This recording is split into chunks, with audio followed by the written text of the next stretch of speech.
So, ladies and gentlemen, without wasting too much time, please let's welcome Professor Aryeetey to our discussion this afternoon. Thank you very much. Thank you. Welcome, sir. It's good to have you on this afternoon, my time. And I hope all is well with you where you are. Yes, I'm right here in Accra.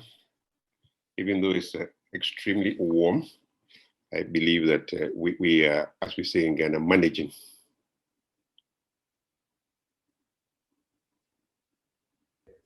Thank you for honoring our invite to come share a few things with us this afternoon. Achimota has been in the news for all the right reasons in the last few weeks. And when you talk to Achimotans all over the place, you get varying opinions, people complaining that Achimota is not living up to standard, Achimota is going down, and then you get some people saying that Achimota is doing very well, and then you hear in the news that Achimota is being sued, and then somewhere along the line, you hear in the news that a year group has honored their responsibility to the school, and so many things going on. But I think we want to take this opportunity this afternoon to get to the bottom of issues, to really know, as Akoras worldwide, what is going on. And in our opinion, the best person to talk to at this point, or to start this debate or discussion, is to talk to you, the president, second term president of the OAA. So thank you for your time, and I believe we are going to start our discussion now. Thank you for the invitation. You're welcome, sir. So I want to start by asking the obvious question. Who is an Akora? That's fairly easy to answer. And here I make reference to our constitution. An Akora is anybody who went to Achimota School and finished a program of study. There could be O levels or A levels, but anybody who has spent time at Achimota School to finish a program is an Akora. But it goes beyond how one becomes eligible to be called Akora. Beyond, beyond finishing Achimota School, we do have an interest in how people become members of the association, the Old Achimotan Association. And it's something that you qualify for by virtue of going to the school. But even more important is why you want to belong to the association. It's a network of people who are interested by virtue of the fact that they went to Achimota School, and interested in sharing their experiences and the heritage that they share. So yes, anybody who went to Achimota School and finished a program is eligible to be an old Achimotan. Wonderful, great answer. So when you leave Achimota School, what are our obligations as an Akora? What is expected of us when we leave the school? One of the very first things you learn at Achimota School is the fact that when you leave school, you are expected to contribute to your community. You are expected to contribute to the development of society. And so that's the least that is expected of us. But we are expected also to contribute to the further development of the school itself, the school that made us whoever we have become. We are expected to do that. So when you join the Old Achimotan Association, there are things that we have earmarked for individuals and groups to do at certain milestones in their lives. So we expect people who have left the school 10 years later to be able to do something We expect people who have left school for 20 years to be able to do something. Specifically, those milestones have been chosen largely because they are exciting for natural reasons. They are exciting for the individuals concerned. And they also indicate the preparedness and capacity of those individuals to do something for the school. So we say, for example, that all those who finish the school 10 years or after 10 years are expected to provide resource persons for a school organized guidance and counseling session with the students. So they will provide the resource person, they'll provide light refreshments for staff and students, and the school will ensure maximum staff and student attendance and participation. So that's for those who left the school 10 years earlier. And so that's not too much to ask for. 10 years after leaving Achimota School, you would have finished university probably. You would have worked for some 6 years at least. So there's a little bit of money in your pocket, not much under normal circumstances, but a little bit of money where you can buy lunch for a student, where you can buy some refreshments for students. So that's the first thing, the first major obligation of people leaving the school. The second one comes 20 years after leaving the school. 20 years after leaving the school, we have what we call the Teachers Appreciation Day. And the year group that is celebrating 20 years of leaving school is responsible for organizing the event where they host lunch or dinner at the school for past teachers and present teachers, basically saying thank you to the teachers who contributed so much to make their lives what they have become today. So after 20 years, you host the Teachers Appreciation Day. The group that suffers the most, in my view, is the group that is celebrating 25 years leaving school. It's a quarter of a century. We that group. They deliver a legacy for Founders Day. They organize a session for the Founders Day, and then they organize a bonfire. They provide a school feast, and they also attend the Founders Day, and then thereby, and then the Thanksgiving service. And then they are expected to provide support for the speech and prize giving day. So this is the group that we tax the most. And why do we put so much emphasis? 25 years of leaving school, they are very, very happy. They are very happy. Since leaving school, they've managed to start and raise their own families. Their children are coming to Achimota School. They are doing very well professionally, socially. Those who went into politics are beginning to find their level. And so this is a group that you can easily target. They are happy and they have resources. And beyond having resources, they are also resourceful. So that's the group that we put a lot of emphasis on. And then 30 years after leaving school, we expect them to organize the annual President's Fundraising Ball. We've tried very hard to organize a fundraising ball in the name of the OAA president, and we make it the responsibility of the group that is turning 30. So that is their responsibility. And then after that, there wasn't much of an expectation until you turn 50.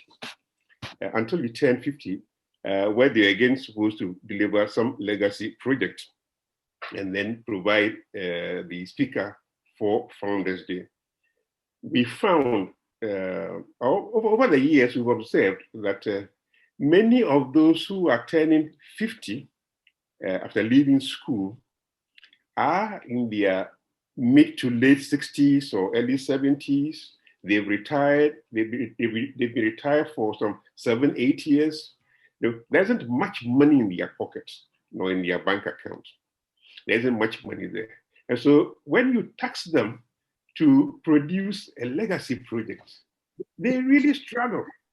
they struggle a lot. But out of pride and out of commitment, out of loyalty to the school, they do it. They try to do it.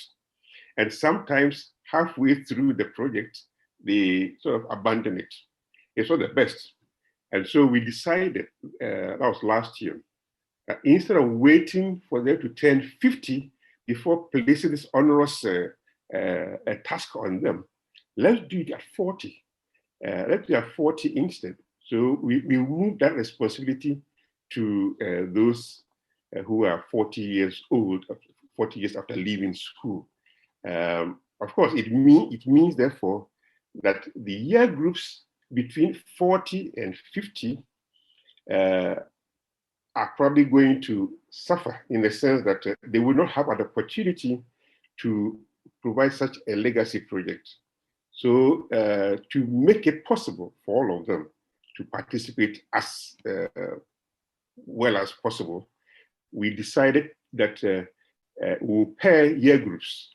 So you know, last year, it was the turn of the 1970 year group to turn 50.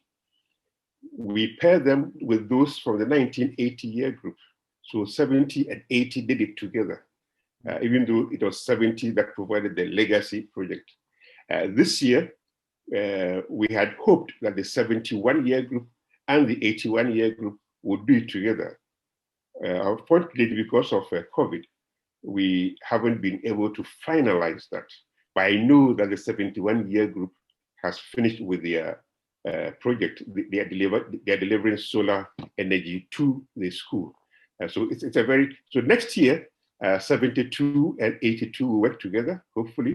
And then after that, my year group, the indomitable 73 year group, will be pairing up with the 83 year group. And so that's how we're going to do it until all those in their 40s run out.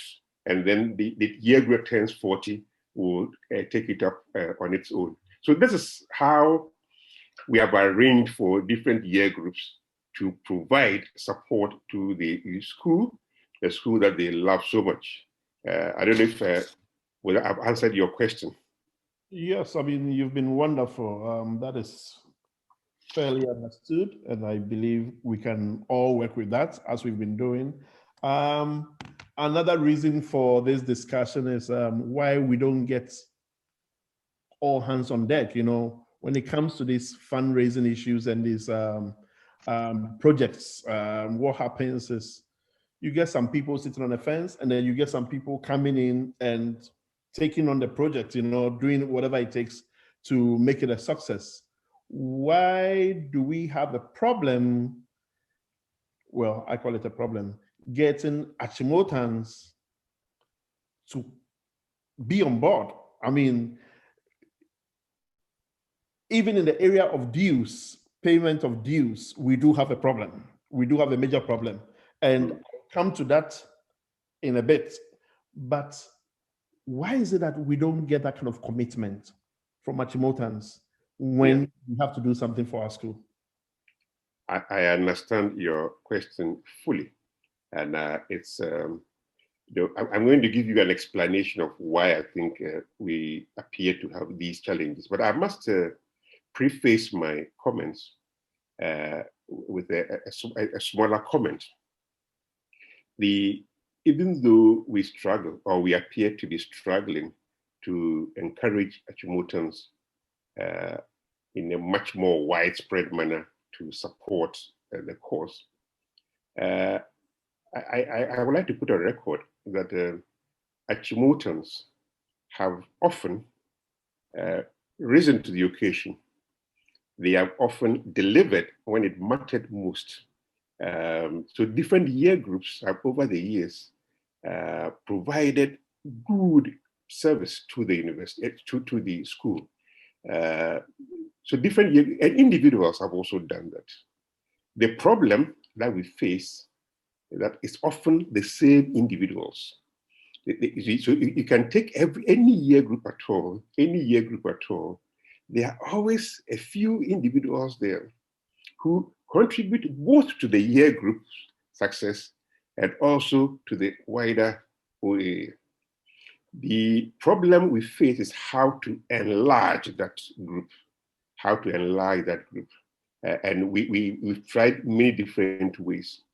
A question I often get asked by Akoras is, what do I get for all of this? What do I get for spending money on the school? What do I get for contributing to this or that?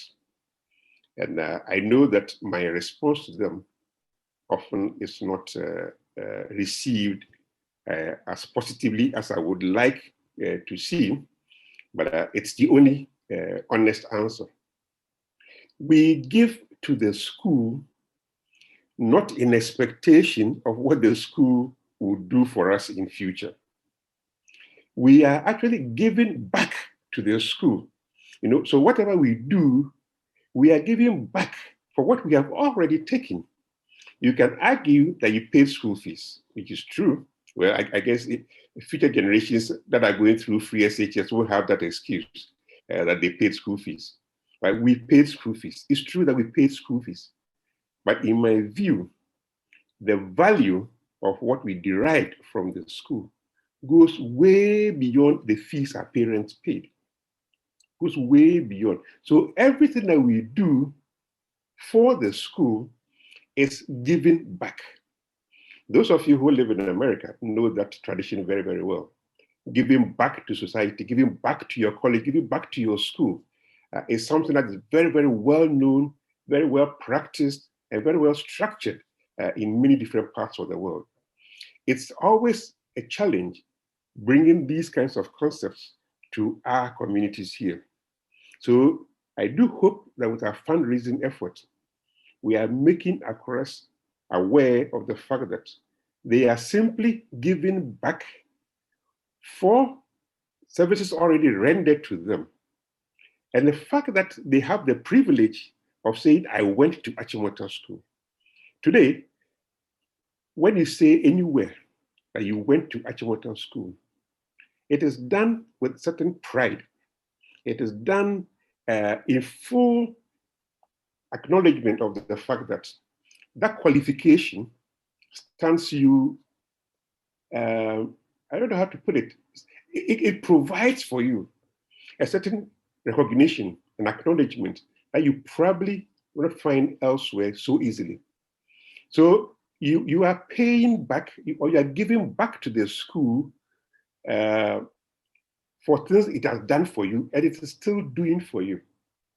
It is still doing for you. You go around the world telling them you went to Achimota School. So the world opens doors for you because you went to Achimota School. Because you went to Achimota School, you met many other Achimotans who are ready to open doors for you. And it is in recognition of that you also do things in appreciation of what has been done for you. I often meet Akoras who say, I'm looking for admission for my kids to Achimota School, and they are not giving me, or last year when I went, they didn't take my kids, and so I don't see why I should give them anything. It's one of the most unfortunate arguments that anybody can make for not giving back. So your kids, yes, may not have had the privilege of going to Achimota School, but you did. You did. And so giving back is your way of saying thank you. And your colleagues whose kids have been lucky to go to Achimota School are then building a new generation of Akoras who will also be giving back. And that's how we are going to sustain the school for the next 100, next 200 years. It's the giving back that is most important. So we have not been able to encourage many Akoras to give back because we have not been able to sell the message that don't think about what you did or what will be done for you, but think about what you have already derived from the school. And I do hope year groups will sell that message to their colleagues who ask that question, what is the school doing for me? What has the school done for my children? It is about what the school did for you, the doors it opened for you. Wonderful. Prof, is there a system in place to sell this concept globally? I mean, you just mentioned that members of the year groups should sell this to their friends, should sell this to their mates. but as a collective effort or as an administrative effort, do we have a system in place to try and sell this message, to try and get people to understand this message of giving back to the school, this message of it's not for what you're going to get from the school, but it is for what you got from the school. This message of if you believe in what Achimota did for you, do something and leave some kind of legacy for the people coming after us. Do we have a system in place? Have we tried anything to get this message across? No, I think you have a very important point there. We do try to get the message across, but not in a systematic way. So what we probably need to do is to systematize the way we communicate. Maybe we can use the website. Indeed, one main reason for accepting your invitation is to have this opportunity to address the wider public. And I will discuss with my colleagues how best we can package this. We have communications experts on the executive committee. It should be fairly straightforward for them to think about ways in which we can sell the message, market it properly to Akoras. That is, don't ask questions about what the school is doing for you or is going to do for you. It's about what the school has done for you. It's about the doors that have been opened for you. It's about the name that has been given to you, and so on. Wonderful, thank you. I'm sure we will follow up and make sure this is working and for the common good of the school. On the subject of dues, I reached out to the Secretariat sometime last year, and I'm a 1990 year group. We call ourselves the Awesome Groups because we are very awesome. And I reached out to them about my dues, and this is the message I got back. I have to start paying from 2009. So this is in 2020, being asked to pay from 2009 to 2019. So for those 10 years, I'm supposed to pay 60 cedis annually. And then from 2020, it is 120 annually.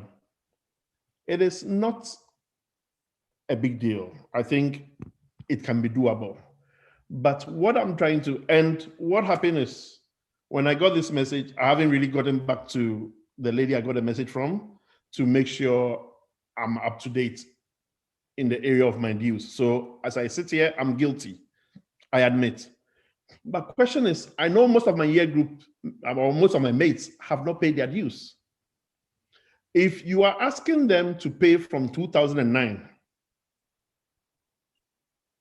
a lot of them, the money is not all that, yes, but a lot of them may just not come back to that discussion.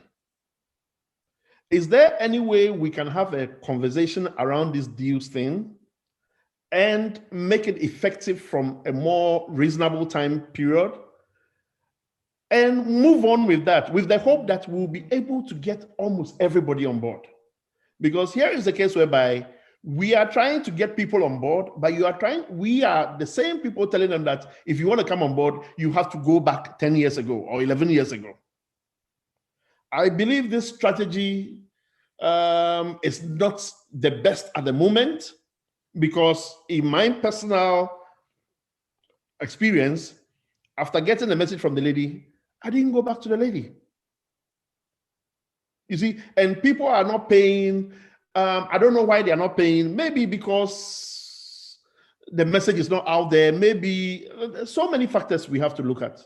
But is there any way we can revisit and say that, okay, guys, we are just going to forgive you guys, and what we are trying to do with you presidents of the year group, and talking about presidents, I'm going to come to it in a minute. So what we are going to do is,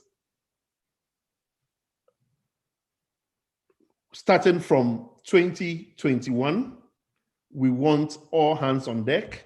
We want everybody to pay what is due, and we want the OAA to move forward.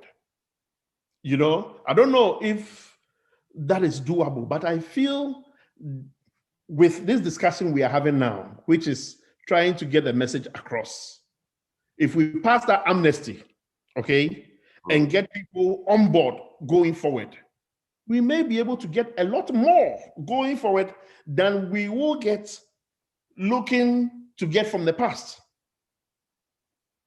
So I don't know what you have to say about that. I don't know if you think that's a good idea, but we are throwing it to you. I understand you fully, but I also want to make the point that it is not the first time. 2009 was not the first time that an amnesty was granted. So the experience has been that we don't pay the dues, and we always find there are always many different explanations. I don't want to say excuses. There are many different explanations for not paying dues. I've heard over the years things like, nobody told us that we had to pay dues. Oh, we paid it to our year group. Oh, the person who used to come and collect the money has stopped coming. Oh, there were some national service people, who were coming and they've stopped coming. Oh, the secretariat never told us, it's very difficult to find an appropriate way to pay. And the bank charges are too high. There are always many different explanations for the difficulty in paying dues. We fully acknowledge that. But people also need to accept that over the last 3 years, a lot of effort has gone into streamlining the methods for making dues payments. And so today, it's possible through mobile money to pay your dues. It's possible to use cards to pay your dues. It's possible to make various transfers, so you don't need to go to the secretariat in order to pay your dues. And we also made it possible for year groups to collect the dues and then make the payment on behalf of the group. That notwithstanding, there are still many challenges that people have. For most people that I know, the only reason why they haven't paid is that they forget, and they need constant reminders. And I think the year groups are the best place to provide those reminders. And we are going to continue. But back to the question of whether we should give another amnesty. Once you keep shifting the goalposts from, let's say, 2001 to 2009 and 2009 to 2021, effectively, you are losing revenue. I must say you are losing revenue. When it was 2009, it was still the same group that was, one of the things I can show you, for every single year group, I can show you the people who paid their dues in 2009 and those who are paying 2021.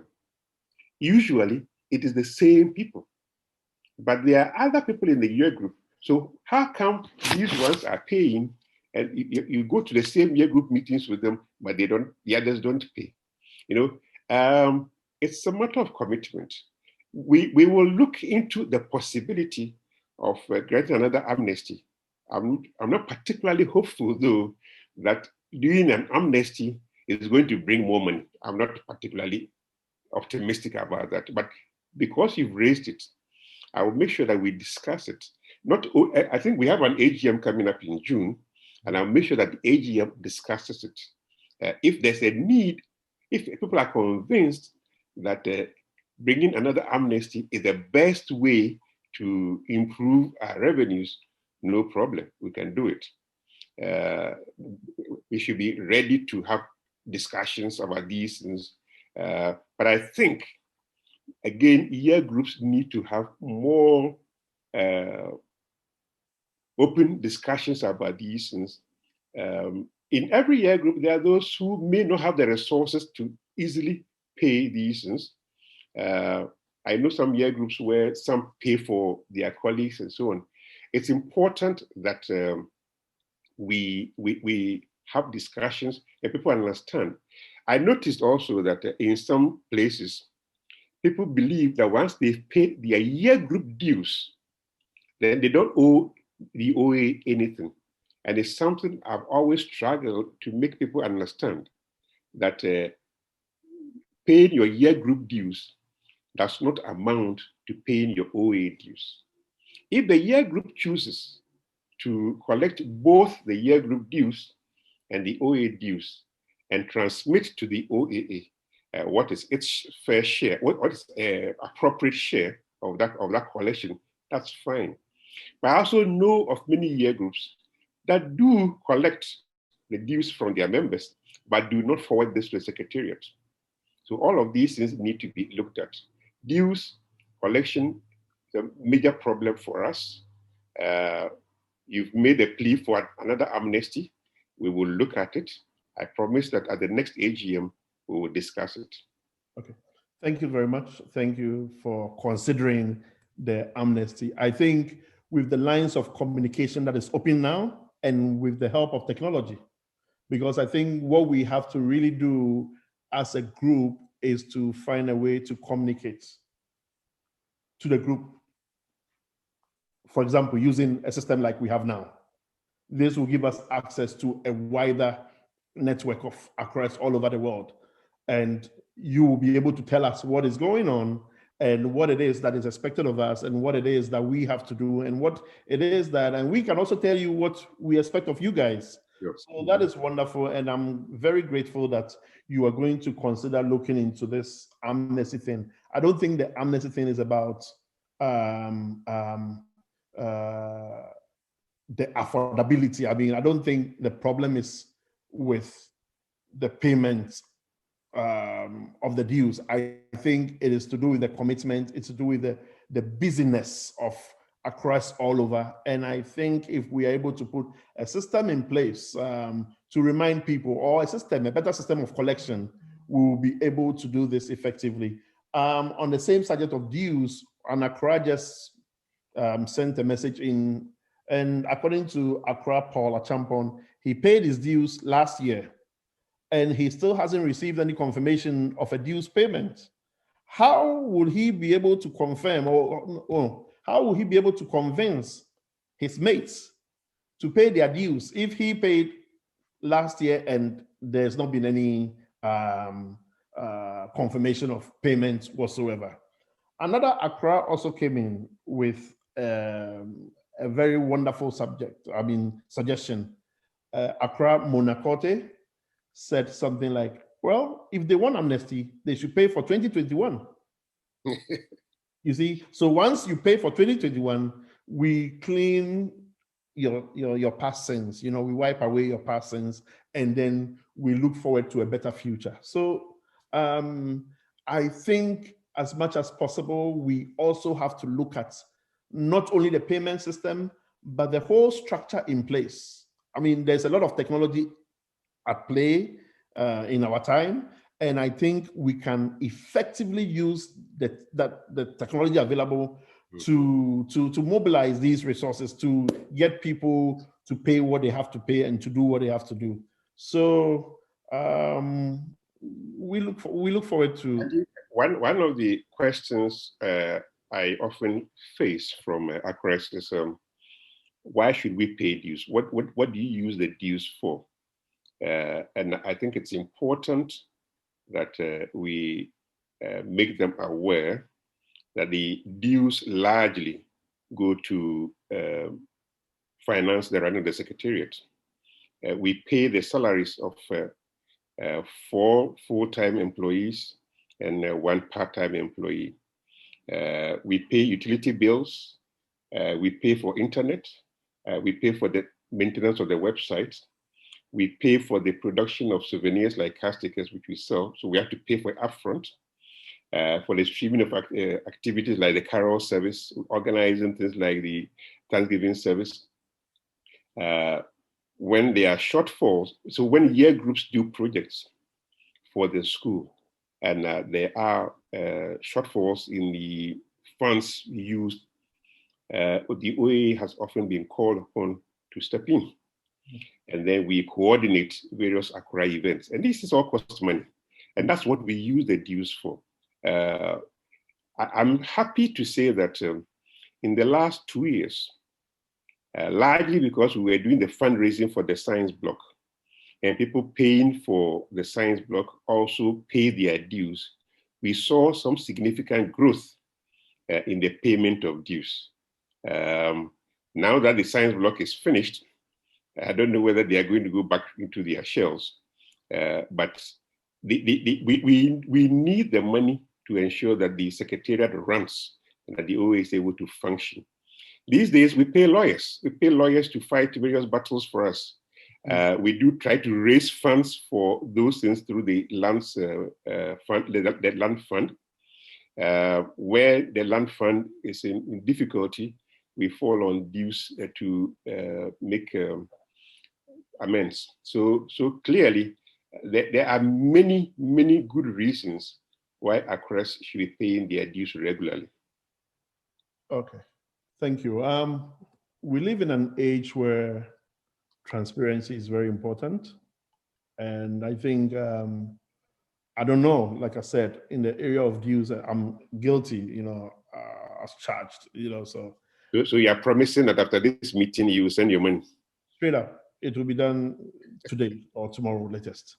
Oh no, by Monday latest. And I hope all the 89 people that I see on the Zoom meeting will also be paying up. I see Accra Victor Atiemo being ready to pay his dues. So I think as much as we are committing to pay our dues, we must also have a system where there is a lot of transparency in the accounting of what comes in. I don't know how that can be done, but I think it should be accessible to anybody who even goes to the website. You know, you click on finance or something, and it's there. This is what we have collected. This is what it's being used for so far, and stuff like that. And I think that will also motivate people to pay. For some strange reason, when we leave Achimota School, we all become some way, and we all want to see how things are being done, and we want to, if that's what they want, let's give it to them, if that is what will enable us to get the best out of our dues.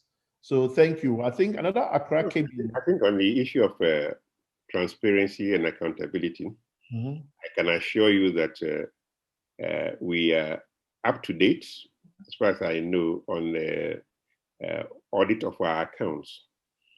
We have these audited, and I think we've begun the process of moving these onto the website, so any Akora can go to the website and check on the state of our audit, financial audits, and so on. Eunice has just posted that the audited accounts are on the OAA website. So currently, we are auditing the 2020 accounts to be presented at the AGM in June. Wonderful. And I also like to add that when you send in your money through Momo and it has no name to it, please follow up so that the necessary credit is given to you. So that is something that Akora Zan, if the name is right, sent in not too long ago. Talking about all this and talking about getting all hands on deck and talking about getting the year groups to mobilize and to do what is needful, I want to better understand the system in place. For my year group, we have Akoras in Europe, we have Akoras in Northern America, and we have Akoras in Ghana. And we have presidents for all these regions. But I don't think we can have 3 heads. So who calls the shots? Who is the president of the OAA, as in the year group? Let me see if I've understood your question. So there are 2 levels. Okay. One is the OAA level, the OAA itself. Okay. There's only one OAA. Yeah, so I mean the year group. Yeah, so I know that there's only one OAA. Okay. And that one OAA has one president, one vice president, Okay. one executive secretary, one treasurer. That's it. The OAA is allowed by constitution to operate at different regional levels. So all members of the OAA who live in North America are free to organize a North American branch of the OAA. It is a branch of the OAA. It is not an independent OAA. All Akoras in the UK are free to organize. Akoras in South Africa, Akoras in Australia are free to organize and are strongly encouraged to organize because of proximity and because it's convenient to do that. But there's only one way, and that's a point I like to make at all times. And we are also enjoying to organize ourselves through year groups. So, and these year groups, you find like the OAA itself scattered around the world. So there are those who live in North America, those who live in Asia, those who live in the UK, and so on. Now, the challenge for many year groups, because they are scattered, organization is very difficult for various things. They do have elections. Those who do, some year groups don't even have elections. So those who organize elections, they do. And they elect a year group president, they elect an executive committee, and so on. I know that there is tension in some year groups because they don't understand why the president must live in Ghana when other members live in the US or in the UK or anywhere else. They argue, and it's a strong point, that because of technology, it's possible for the president to be anywhere in the world. The counter argument is that the OAA performs largely functions in relation to the school, and the school is here in Ghana.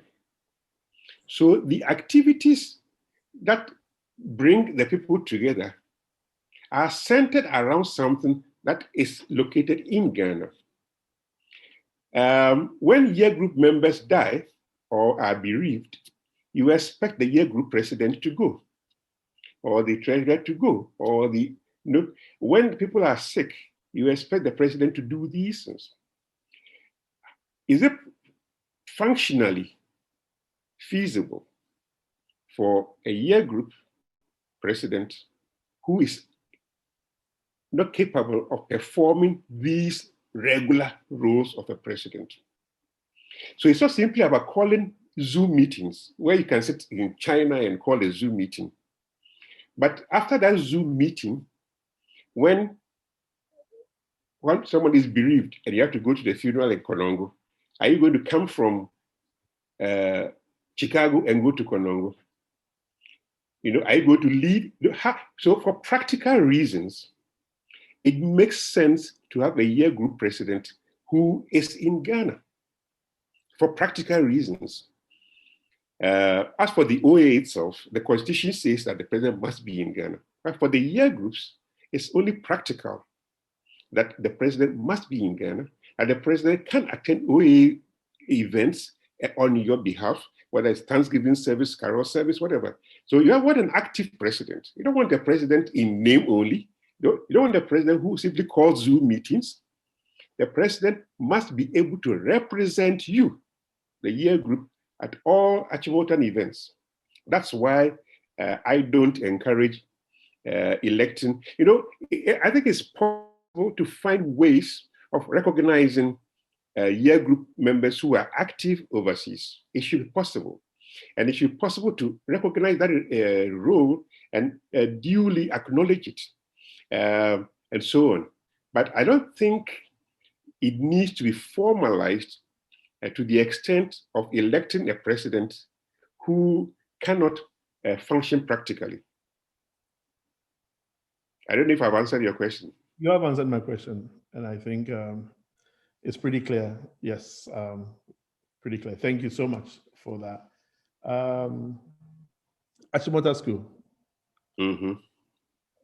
Ghana Education Service.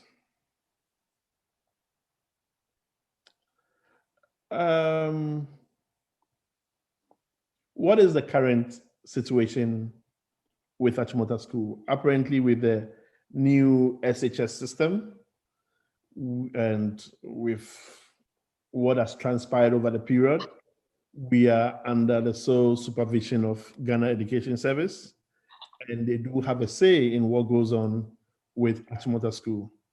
What is the situation with that?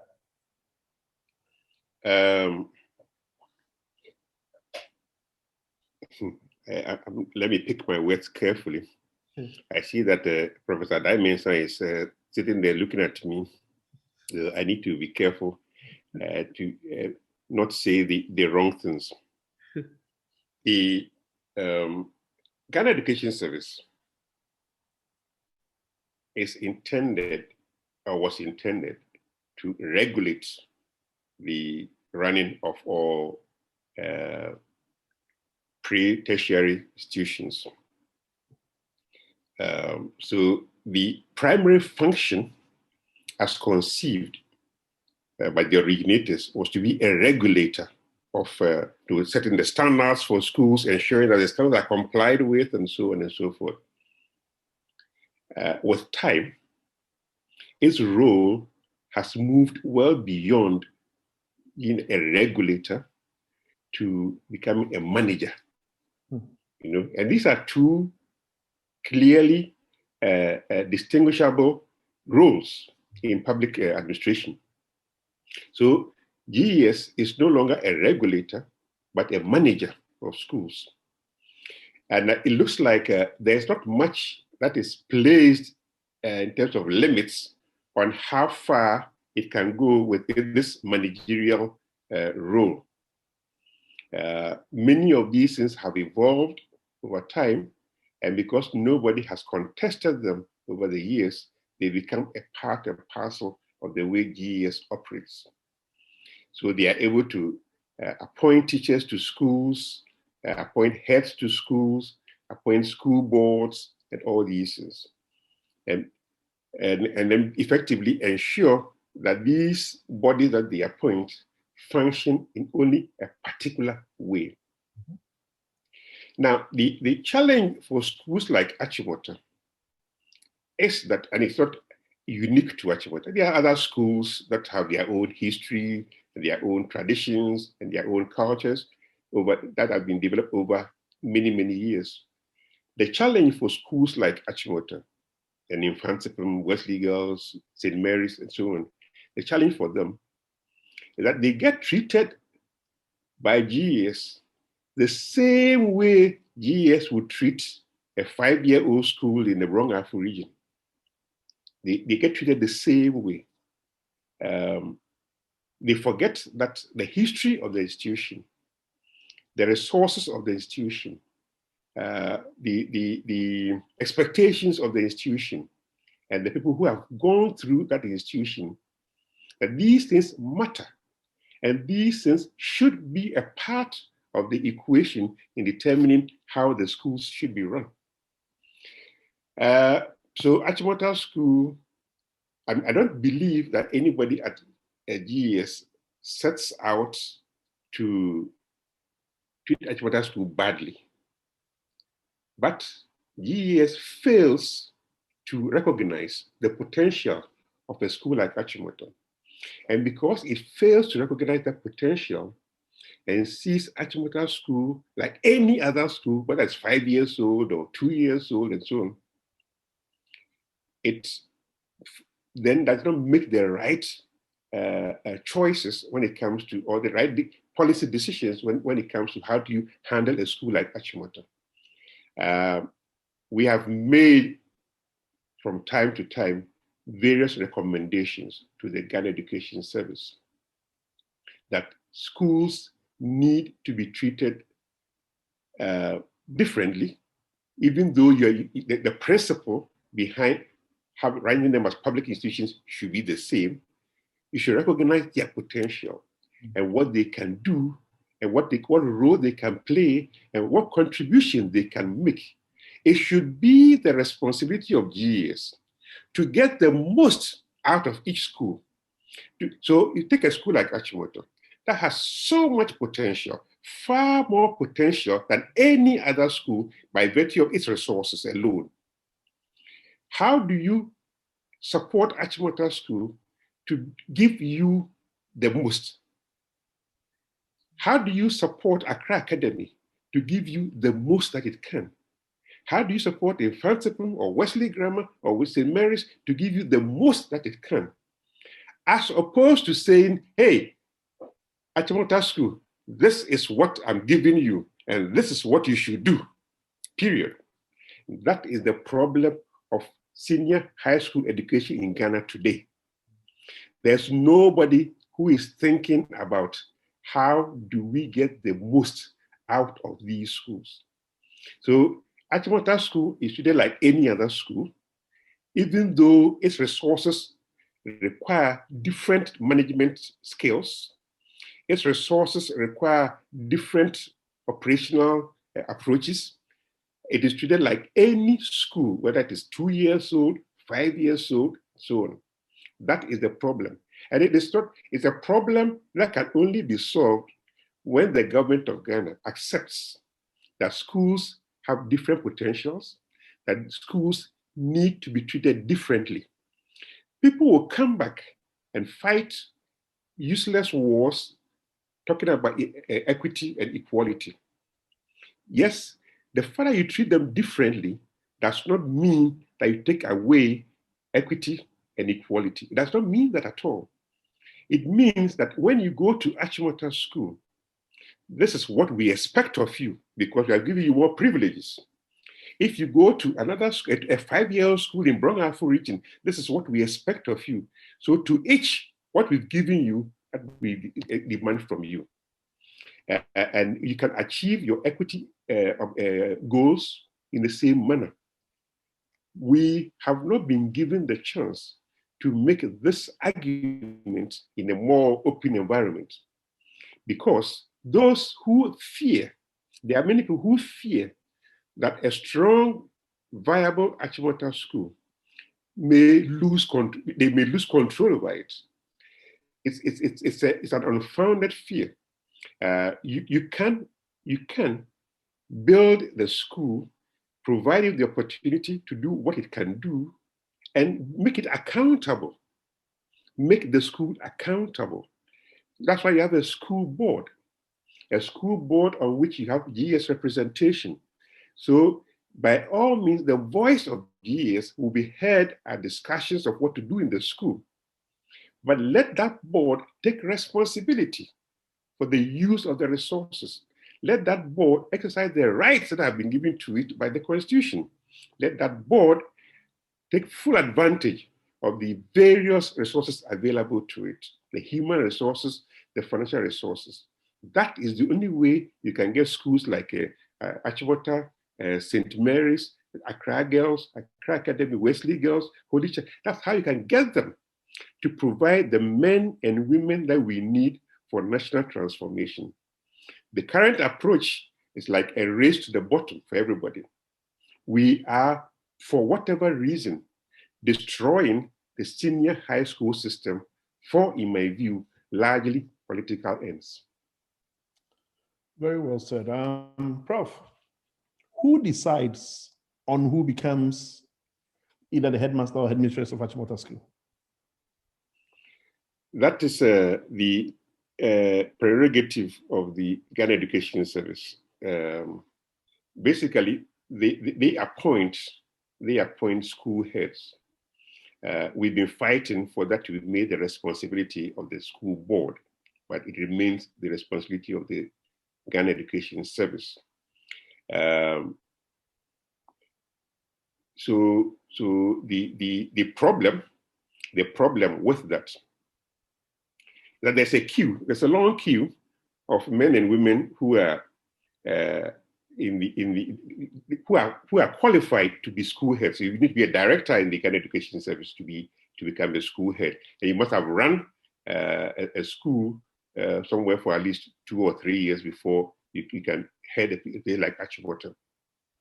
Now, because there's a long queue of people who are eligible, somebody as GS has to find a way of selecting the one person that can run Achimota School, one for Accra Academy, one for St. Mary's, one for all these schools. Of course, they do have their own criteria for eligibility. They do have their criteria for selecting. In the case of Achimota School, each time that the position has become vacant, they have asked us to provide some names that we would like to have considered. They've always asked us to provide the names. In the past, we've managed to find people that we believed would be worthy heads of the school. In the last couple of years, we've struggled to find people that we are looking for. Most Akoras would like to see an Akora head. Mm-hmm. There are very few Akoras in the GS system and very few who are eligible to become school heads. That means that the likelihood of finding a good Akora to become Achimota School head is extremely low, and by the day, the number diminishes. So what I personally would look for is not necessarily an Akora to run Achimota School, but I'm looking for a good person, man or woman, to run Achimota School. That for me, that good person should have a vision very well aligned to the vision that we are talking about today. I want to see somebody who is going to be at the school for at least 5 years, and implement a vision that reflects what we experienced and what we want for the future. Today, the people who are coming, who are being appointed as heads, will do 2 years, 2.5 years, and then go out. There's nothing anybody can do in 2.5 years to show any vision. Mm-hmm. They don't ask for a vision anyway. I mean, if you're going to a school 3 years before you retire, what kind of vision are you bringing to that school? So that is the problem. How do we get the Ghana Education Service to say, forget about your long queue of people? For these schools, headhunt individuals that can transform those schools, headhunt individuals that can make a difference to how the schools are run and how the schools will contribute to the future. And stop focusing on this long queue of people. That is the problem with school headship in Ghana. It's not just Achimota School. Many other schools are struggling with finding good heads. And it's because the headship of schools has become a tool for satisfying various needs within the system. Wow. Very interesting. Is there any way Achimota could be privatized? It depends on what you mean by privatization. I know that we've all spoken about getting private involvement in Achimota School over the years. But being an economist, I know that privatization means a lot more than I am thinking about. Mm-hmm. So I don't like to use the word privatization. But if privatization, we simply mean private sector involvement in the in investment in Achimota School, in the management of Achimota School, I don't have any problem with that. Mm-hmm. My biggest ambition would like to be to see the government of Ghana grant Achimota School more autonomy in the management of the school, more autonomy in taking decisions about appointing teachers, the hiring of teachers, in the appointment of heads, in the selection of the students, and so on. I would like to see greater autonomy, which could include private investment. It's good. But the more important thing is that the school board should have the power to hire heads, to hire teachers, to admit students, set fees, and so on. These are the things that will make any school board very effective and functional. If you want results, if we want Achimota School to be the place that provides scientists, that provides researchers, that provides good public servants. So we are looking for excellence. Excellence will never, you can quote me, excellence will never come from simply running the school like a 2-year-old school or a 5-year. It's not going to come because it takes a lot of investment, and that investment cannot come from the GES. Wow. It's deeper than I thought. So what do we do? I mean, what is the solution to this?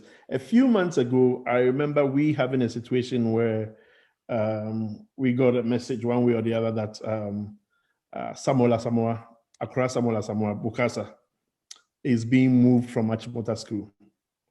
From all indications and from what we hear, he is quite an asset to the school in mobilizing classes for these students and getting them to do better than they're doing. I mean, better. Then he gets a letter from the GES saying that he's been moved elsewhere. What do we do to protect assets like Mr. Samoa or Akora Samoa? People we know are good for the school. How do we just allow the GES or give them such power to move people around just like that without any recourse to how that can affect the school, its performance and stuff like that? I think for us to get the best out of Achimota School, we definitely need the involvement, as in terms of management, of certain Akoras. Because as Akoras, I mean, being an Akora, I know that most people do not like Akoras. So when you have somebody who is a non-Akora making decisions for Achimota School, it wouldn't be in the interest of the school. So how do we protect, even if we don't have that autonomy, how do we protect assets like Mr. Samoa and make sure they just don't move around like that? Yeah. So the example you give clearly is an illustration of how GES manages schools, having moved from the function of a regulator to a manager. So the GES appoints teachers to schools, and so has the right to move them as it deems fit. But once you see, I would like to address your question, not focusing on the individuals in the scenario, but more on the structure, the structure that makes it possible. So I would like to have a conversation with government about the future of senior high school education. In this country, we tend to think that a conversation like that is the sole prerogative of educationists and politicians. That if you are not a trained educationist, you can't be part of that discussion. And that's why in education, we've had probably the most reforms in any sector over the years. Every few years, there's some reform, either in teacher training or in the polytechnics, universities. Every few years, there's some change. Every few years, there's some change, largely because people believe that it is their sole responsibility to introduce change. And the changes that they introduce are very seldom discussed across board. Those changes often affect parents. Those changes affect students. Those changes affect teachers. Those changes affect different other levels of education. But they are always treated in isolation. And so you are always hearing about changes in education, and those changes often lead to outcomes that nobody anticipated and nobody even measures. I've never seen any evaluation of the outcomes of many of those changes, whether it's senior high school or a junior secondary school or whatever. We seldom see. And wherever there have been evaluations of them, these have been prompted by a funding agency that provided resources for it, demands some evaluation, basically about whether funds were properly used. That's the type of evaluation that we do. So I would like to see Akoras campaign for a more structured, consideration of what type of senior high school education we need. Of course, you can't do that in isolation of a consideration of the junior high school system, and before that, at the basic school system. So that you need to sit down with people like Ivan Adai, Professor Jangwa and others who have been in education for many, many years. So you bring in both the young and the old, more experienced, people still active, to discuss what can we do to get the best out of our system? What can we do to get good teachers both at Achimota School and at that 2-year-old school in the Brong-Ahafo region? What can we do to ensure that people who leave Achimota School will be happy to teach in schools in northern Ghana? And they used to do that all the time. So what kind of incentive can we provide to bring that back? So it's about time we understood that excellence there's nothing wrong with excellence. That excellence is essential for national transformation. So excellence at Achimota School is good for Ghana. If Achimota School succeeds, Ghana succeeds. If Achimota School fails, Ghana fails. And in giving your answer, you mentioned very prominent names like Akora Dimensa, Akora Jangba. You mentioned, we have the Honorable Minister for Finance being an Akora, his deputy being an Akora. We have the Deputy Chief of Staff being an Akora, and people in high places as always. Is there any way the OAA can have a meeting, you see, because the situation is dire. Something has to be done because it looks like we are going down and down and downhill. And if we don't get our actions together in a very aggressive way, we may be the losers. So I think with the conversation we are having now and subsequent conversations to follow, we have to look at how we can influence decision-making when it comes to education in Ghana, especially with regards to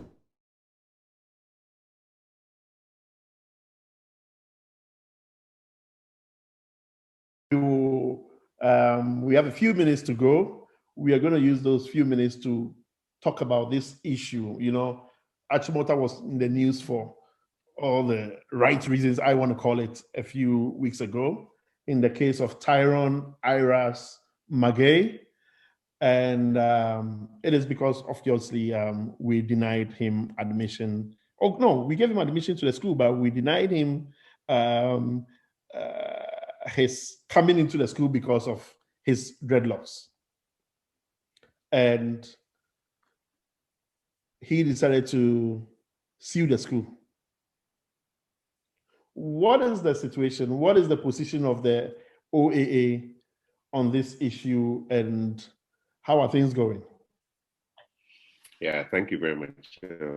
Yes, you're right. I was in court this morning, and I've been cited for contempt of court before dealing with Achimota School matters. So this time I'll be a bit more careful in my choice of words.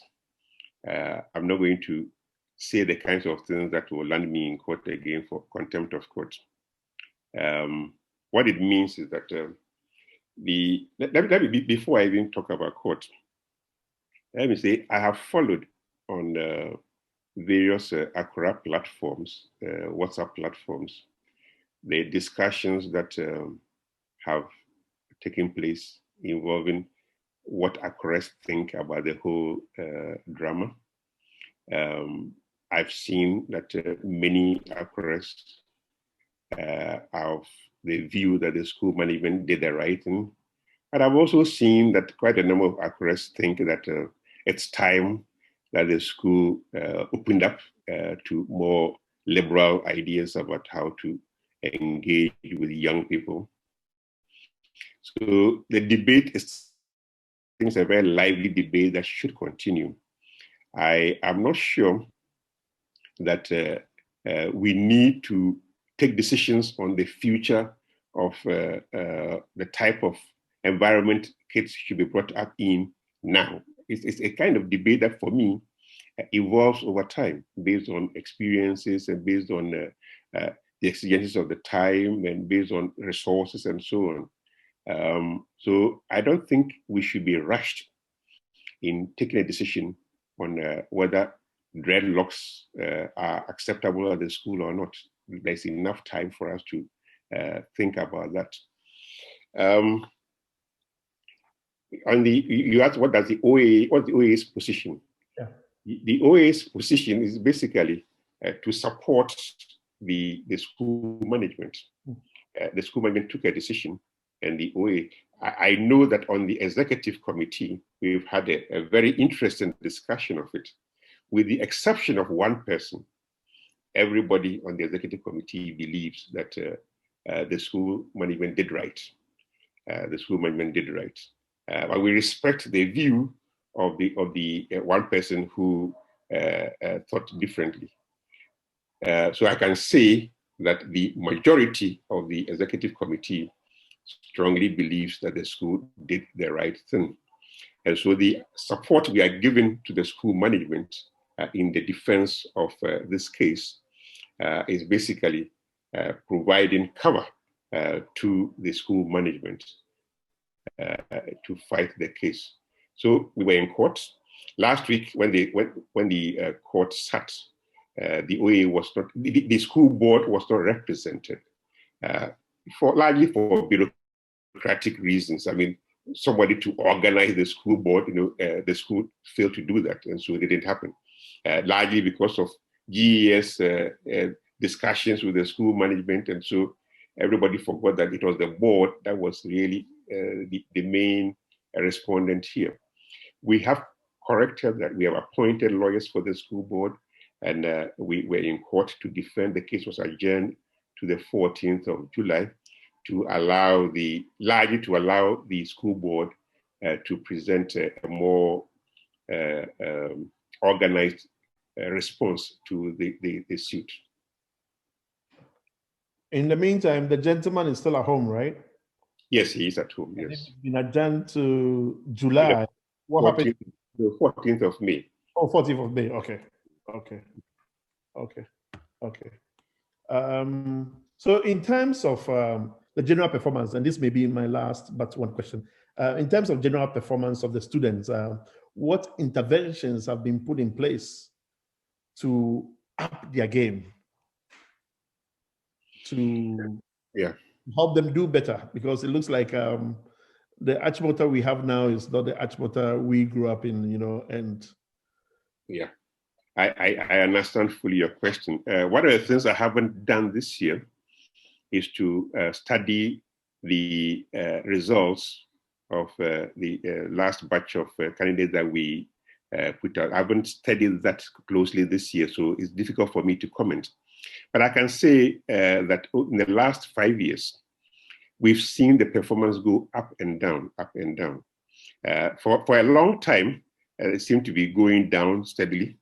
Then we, through various interventions that, the OAA had been providing a lot of support to the school. various incentives to the teachers, incentives to the school management, various facilities that we provided, support that is expected to lead to better outcomes. And so we've seen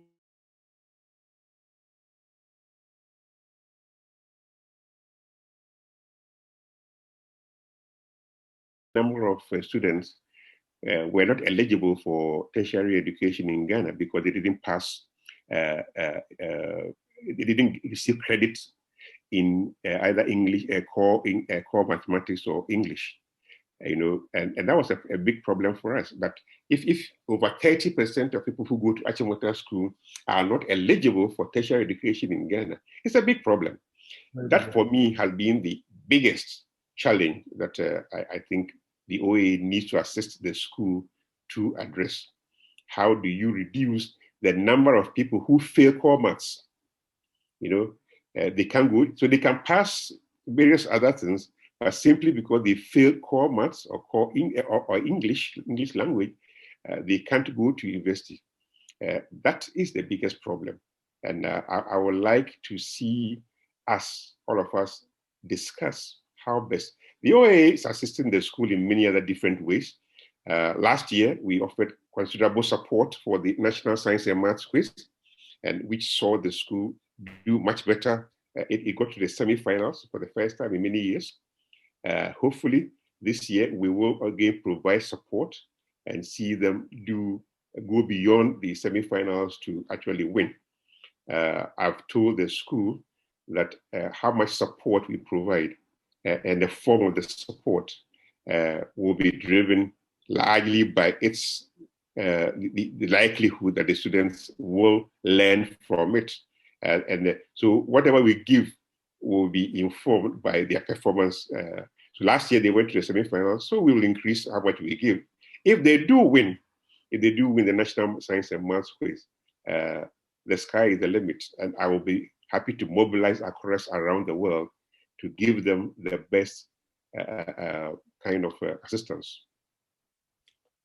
I don't know if the information I have is right, but currently we have about 4,000 students, right? Yeah. Mm-hmm. And we have about 130 teachers. Yeah, something like that, yeah. Mm-hmm. So that makes it about 30 students to each teacher. And you look at it and you wonder how effective that can be. And I'm of the view, well, most across, I believe, are of the view that some of these things are the things that we have to really look at, because the ratio is a bit on the high side. And when you look at this ratio, it is therefore not surprising to see the kind of performance that we are getting. So I think, in a nutshell, we as Akoras have to really mobilize and see what we can do for the school. This is the first part of 3 interviews that we are going to have with the professor, Ernest. The next one will follow soon. We will send the information across very soon. We are grateful for your time. But Prof, before we go off, what final thoughts do you want to share with the group today based on our first interview? Yeah, I hadn't thought about that. I mean, I am very happy with the kind of interest that Akoras have always shown in their school. I know that every Ghanaian loves his or her school, and it applies very much to Achimotans.